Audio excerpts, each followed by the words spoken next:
Welcome back to the Place We Find Ourselves podcast.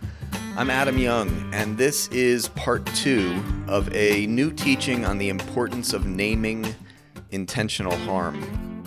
Let me begin by recapping the key points of the previous episode, part 1. First, naming intentionality matters because if you are unsure about whether or not the other person meant to hurt you, it will be very difficult for you to heal from your wounds. Now, why is this the case? Why? Because you can't heal until your brain has constructed an accurate and coherent autobiographical narrative of your life. Accurate and coherent. In order to heal, your brain needs to have an accurate narrative and a coherent narrative of your life. In other words, it has to be true and it has to make sense. And secondly, you can't heal until you feel grief and anger about that narrative.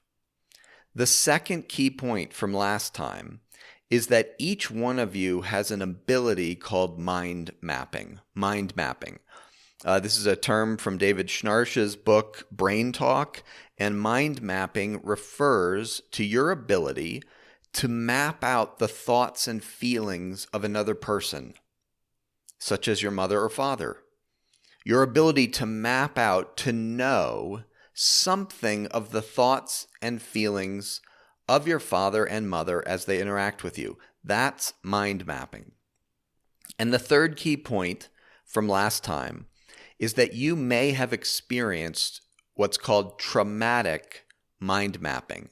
Traumatic mind mapping is a collapse of your brain's normal mind mapping abilities that occurs when you are mind mapping someone and what you see is terrible.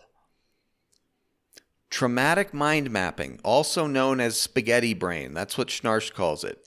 It kicks in when you realize that someone close to you is intentionally trying to hurt you. And the result of traumatic mind mapping is that you don't remember what your father or mother was thinking or feeling toward you when they hurt you. You have a gap in your memory there. The reason for that gap is because when you are a child and someone is hurting you on purpose, your brain's mind mapping abilities temporarily turn off because it's too overwhelming to bear what you are actually seeing. When I ended the previous episode, part 1, I was talking about our tendency to assume that those who harmed us did not themselves have mind mapping ability. In other words, our tendency is to say, my mom didn't know what she was doing. She didn't mean to covertly sexually abuse me. She just didn't know that she was leaning on me for emotional support. She didn't know that it was wrong and hurtful to tell me about her marriage problems. That's the tendency, to think that, to say that. But this conclusion assumes that mom lacks mind mapping abilities, that she didn't know how much I hated it when she talked to me about her problems with my dad. It's very easy to forget that those who harmed us had the ability to map our minds and therefore to know something of how their words and actions were affecting us. But it's important to ask, why do you tend to assume that the people who harmed you didn't have mind mapping ability? That they didn't know they were hurting you? Why do we tend to assume that? Because it's easier on our brain. You don't want to believe that your father said and did those things on purpose. And so you assume he doesn't have mind mapping ability. You assume he wasn't aware of how his comments would affect you. Empathy is the human capacity to know and understand another person's emotions and thoughts. Empathy and mind mapping are virtually the same thing. However, in American culture, When people speak of empathy, they usually mean compassion. But please hear the next sentence. Compassion is very different than empathy. Compassion is a concern for another person's suffering. Here's what you have to understand. It is absolutely possible to have empathy without compassion. Let me say that again because it's a central tenet of today's episode. It is absolutely possible for a human being to have empathy and not have compassion in any given moment, any given incident. The father in our example last episode, if you've heard last episode, the father in that example had loads of empathy, but no compassion. Remember, he was the one who said to his daughter, as she's walking down the stairs after getting ready for prom, he says to her, "You look stunning, young lady, better than your mother has ever looked." He was a cruel man, but he had plenty of empathy. In other words, what do I mean by that? In other words, what I mean is he knew something of what his daughter was feeling when he made that comment. He knew she was grossed out by it. How does he know that? Because he has empathy. His brain has the ability to empathize with what his daughter will feel when he says a sentence like that. Here's another example. Let me press this. Let me push it down. Here's another example of empathy without compassion. A bully. David Schnarch, the author of Brain Talk, points out that a good bully has gobs of empathy. Now, how can Schnarch know that? Because the only way to skillfully mock and humiliate another kid is to know what that other kid is thinking and feeling. Good bullies excel at picking out the sensitive kids and picking out the kids who won't fight back. How can a good bully be so good at knowing which kids to bully and which kids to leave alone? The answer is because good bullies are deeply empathetic. They are skilled at reading the thoughts and feelings of others. So the idea that your parents didn't mean to hurt you, or your band instructor, your piano teacher, your soccer coach, whoever harmed you, the idea that they didn't mean to do it, they didn't do it on purpose, it can only be true if that other person lacked the ability to mind map you, if they lacked the ability to empathize. There is an alternative explanation, however. You may have stories in which your parents mind mapped you very well, and they used their knowledge of your thoughts and feelings to hurt you more deeply. Let me repeat that because I know it's hard to hear.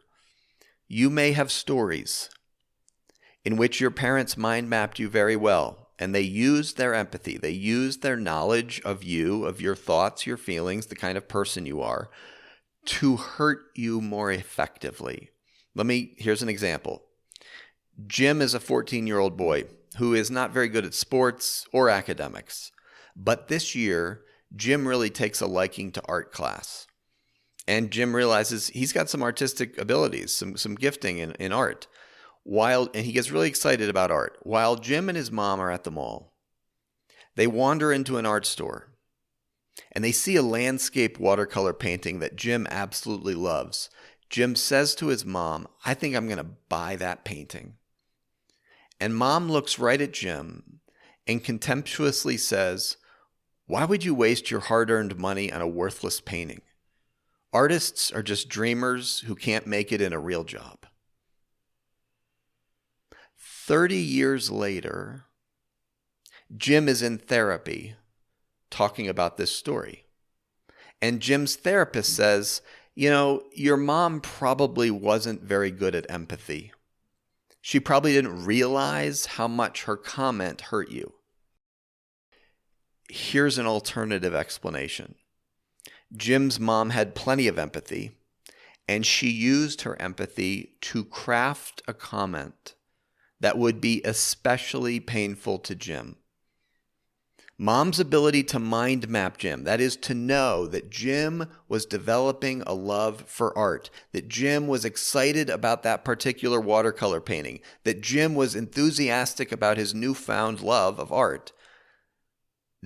Her knowledge of all of that is precisely the information that Mom used to make her comment sting more deeply. David Schnarch coined a term to describe this particular kind of empathy, and he calls it, appropriately, antisocial empathy. Antisocial empathy is what happens when you mind map someone and then use that information to hurt them.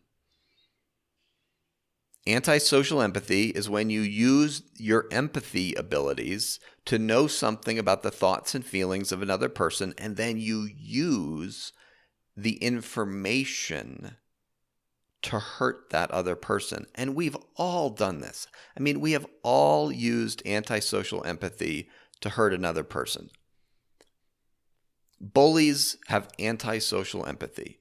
There are two kinds of empathy. There is compassionate empathy, in which you mind map someone and realize that something of what they're feeling and thinking, and you feel care and concern for their pain. That's compassionate empathy. And then there is antisocial empathy, in which you mind map someone and realize what they are feeling and thinking, and you use that information to hurt them more deeply.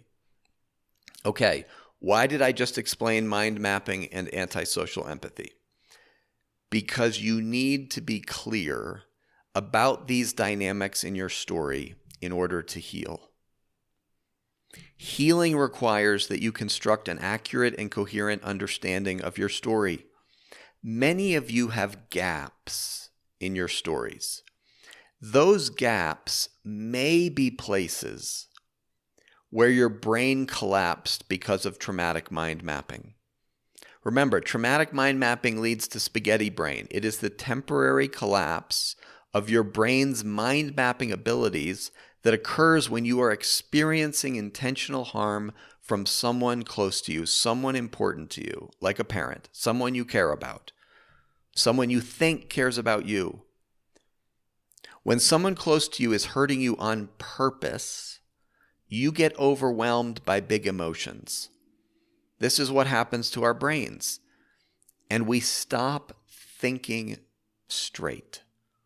This is why you may have a hard time remembering the look on your mom's face or the tone of her voice. As Schnarch points out, when you get spaghetti brain, you become fooled into believing that your father or mother doesn't know what they are doing. Why? You become fooled into believing that the other person who's hurting you doesn't really know what they're doing. Now, why? Because it's too overwhelming to let yourself see the truth.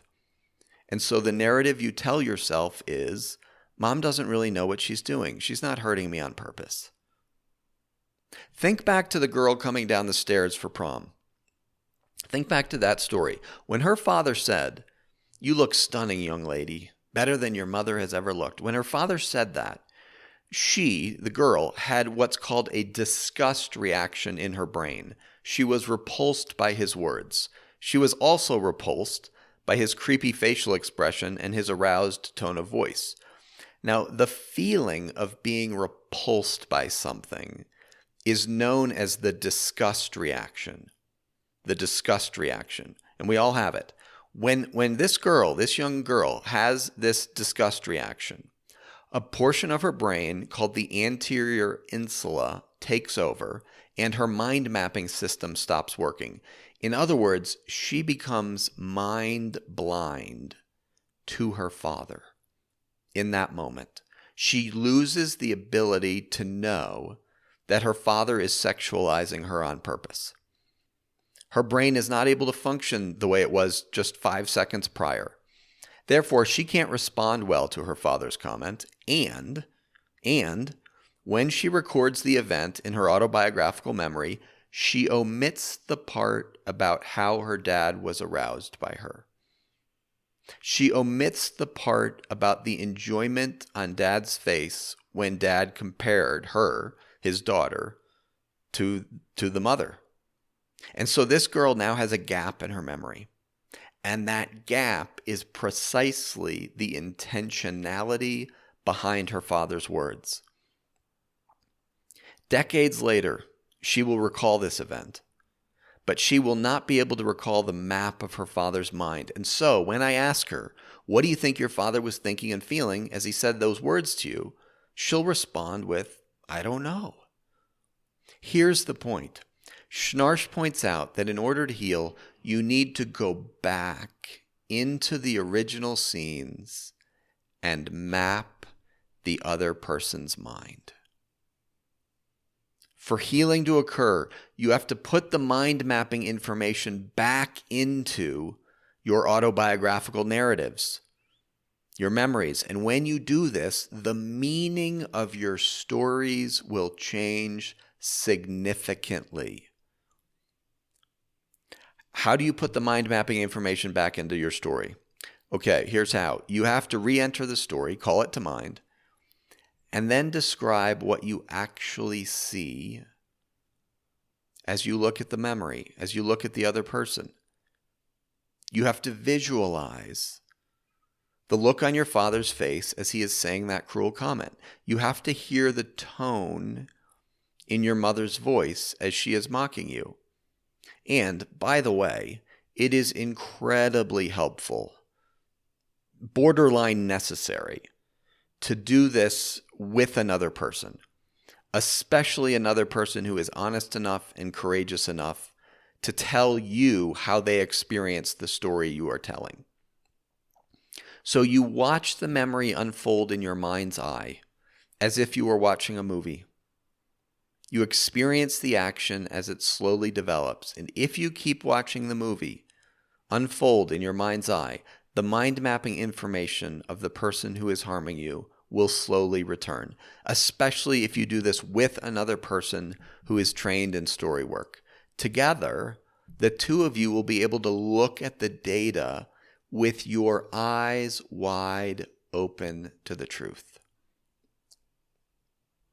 And as you are doing this, as you are watching the movie of the event in your mind's eye, it's critical to remember that the other person, father, mother, coach, whoever it is that harmed you, the other person is mind mapping you as they are saying and doing those cruel things to you.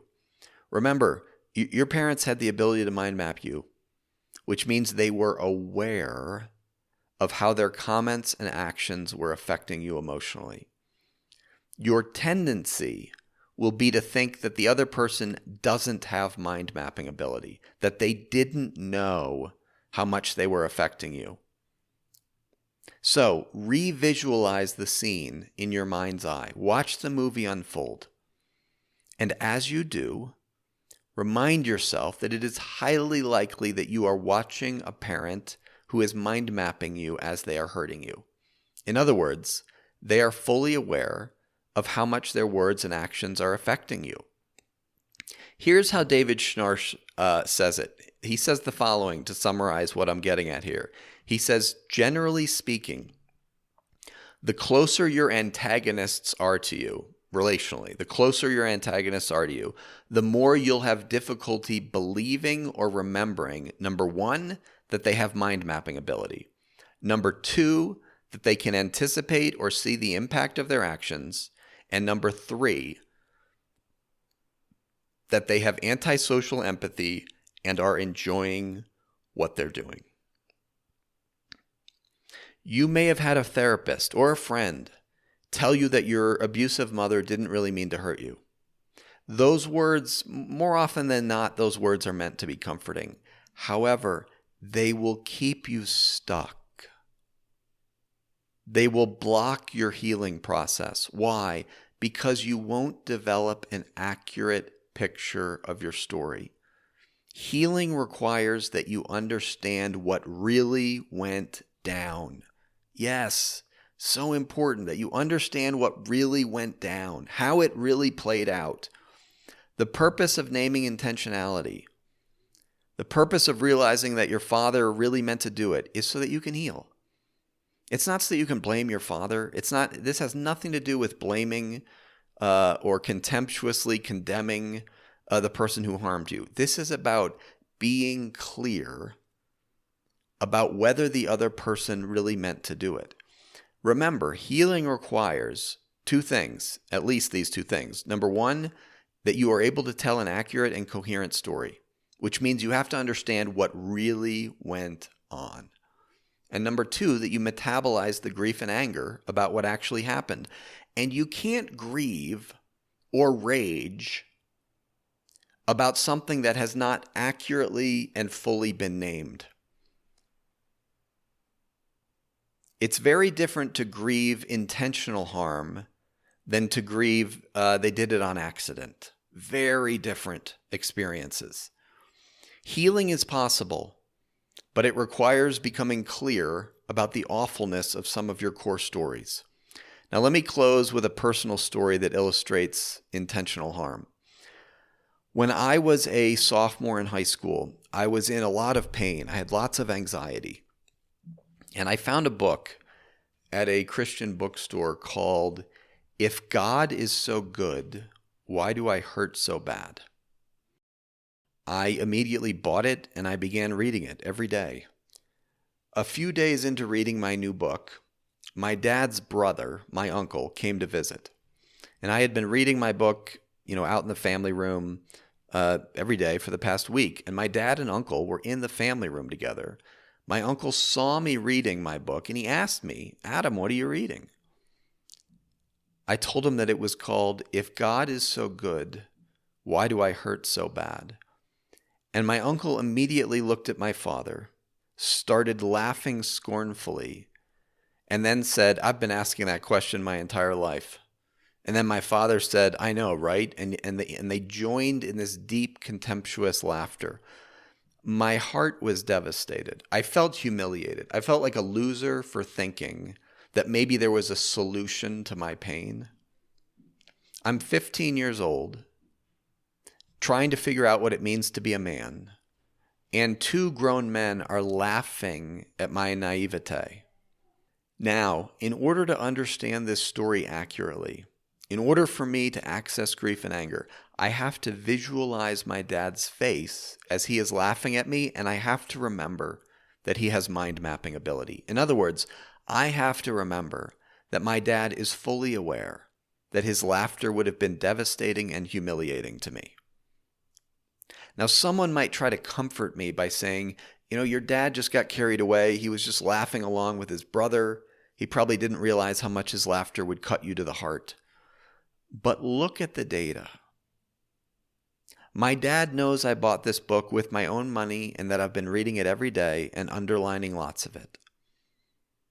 My dad knows that I'm a super sensitive kid who was mocked and teased ruthlessly in middle school, and he watched what all that mockery did to me. The teasing, what it did to me. Does my father have mind mapping ability? Of course he does. Is my father aware of how his laughter is making me feel? Of course he is. An alternative explanation to my dad probably didn't realize how much his laughter would hurt me. An alternative explanation is my dad knew exactly how much his laughter would hurt me, and that was his goal. He wanted me to hurt. He wanted me to feel humiliated. Now, you may be asking, why would a father want to humiliate his son, especially as his son is trying to find answers to why he's in so much pain? And that's an excellent question, and it's a question that will help me unlock the truth of my story so that my life finally makes sense and I can be at rest. But I can't get to that question until I let in the fact that my father was mocking me on purpose, even as he watched my face fall while he was doing it. Okay, I know that was a lot of information about intentionality, probably a lot of new information. You may want to go back and listen to these two episodes again to wrap your brain around all of it.